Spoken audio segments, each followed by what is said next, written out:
Now, Storm Tracker 9 weather with meteorologist Cameron Landfield. Good evening, everybody. Of course, we've seen a lot of wet activity for today.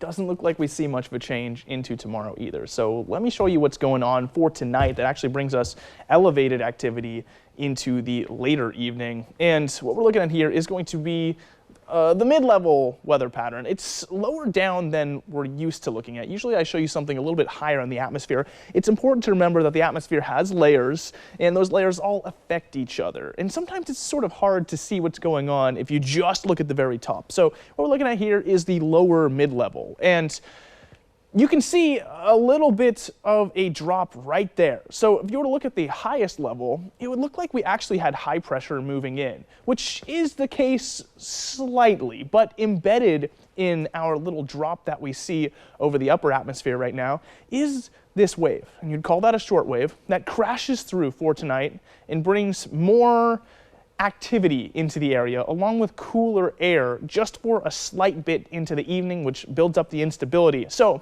there's more showers to come, but what that specifically does is brings a lot more snowfall over the mountains towards the east. And like I said, you can see there is high pressure building into the area, which does relieve a little bit of Sunday afternoon, but doesn't do so much for Sunday morning. And then you can see as we get into Sunday evening, well, there's yet another little shortwave that comes through up towards our north, and that's going to continue to affect us. Now, what we're looking at here is going to be Sunday all the way through the day until 1 a.m. Monday for our rainfall activity. So it's still going to be wet, just those numbers are going to be a lot lesser than what we saw for today, especially for the Eugene area. Oak Ridge still picking up a lot of rainfall, more so than Portland. And the southern coast looks pretty wet as well, but still just not as much as we saw. Not as much as we saw on Friday either, but there is more rain events on the way, so don't you worry. Looking at the stormcast here, gonna move through the next couple hours, and most importantly is all this blue and pink. That's going to be the winter weather advisory we're seeing in the passes, continuing all the way to 12:30 there.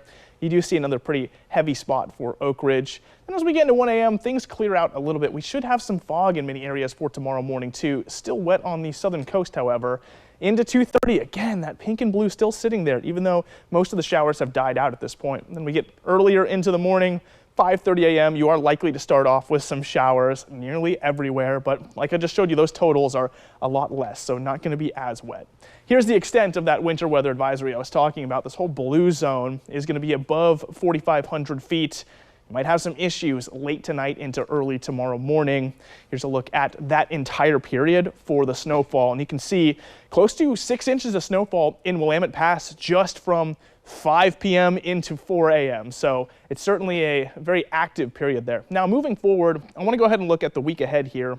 This is the upper level. Like I said, there's different levels. This is about as high as you can get. So we're going to push through into the rest of the week there. You see a change taking place in Tuesday into Wednesday. That's when we start to see some sunshine starting to develop. You'll see that in the 7-day forecast, but right behind that, you got to remember there's just consistent storms coming to our area as we move from fall into winter. 7-day forecast will show you what I'm talking about here. First half of the week is going to be mostly wet on the coast. Then we see sunshine developing on Wednesday. For the Umpqua Basin, 59 degrees for Sunday. Showers and fog, showers Monday and Tuesday. Things start to get sunnier towards Thursday for the basin. Cascade passes have chances of snow or snow all the way through into Tuesday. Not as heavy as what we're going to see for tonight into tomorrow morning, though. Then Wednesday we get some sunshine. Finally, the Willamette Valley at 58 tomorrow, only building up a little bit of extra temperature. Back to 55 Monday, still rainfall Monday. Tuesday showers as well. Finally a little drier as we get into Wednesday, but check that out. Frost coming up Wednesday and Thursday morning.